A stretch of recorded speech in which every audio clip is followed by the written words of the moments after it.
სადამდე დაეცა ივანიშვილი, მას უწევს თქვა შემდეგი, რომ გმირი ყოფილა მურუსიძე და ჯალათი ყოფილა შავგულიძე. შავგულიძე, რომელიც ებრძოდა წინა ხელისუფლებას სამართლიანად, სასამართლოს გამო და გირგვიანის საქმის თვალსაზრისით განსაკუთრებით და მურუსიძე, რომელმაც დაღუპა წინა ხელისუფლება, მოდით პირდაპირ ვთქვათ. და ეს ყველაფერი, რა თქმა უნდა, უკავშირდება 11-ის ოლქში კაცმოდგარ არჩევნებს და მე მაინტერესებს პატივისცემით და კითხვა დაუსვა ბატონ ლადო კახაძეს, ქართული ოცნების მხრიდან წარდგენილ კანდიდატს 11-ის ოლქში, იმ უბანში, სადაც მე ვცხოვრობ. ბატონო ლადო, თქვენ მართლაც მიგაჩნიათ შავგულიძე ჯალათად და მურუსიძე ანგელოზად? ყველა ვაღიარებთ.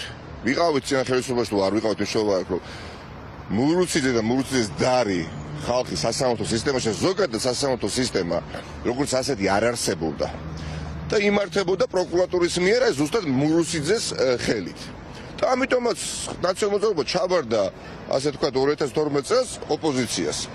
და დღეს ივანიშვილი, როდესაც ამბობს იმას, რასაც ამბობს, ნუ ახლა რა ლოგიკას ექვემდებარება ეს, როგორ შეიძლება ჩვენ გვინდოდეს კონდეს ის ბერკეტი მურუსიძეზე მართვის თვალსაზრისით, რომელმაც ნაციონალურ მოძრაობა პირდაპირ დაღუპა.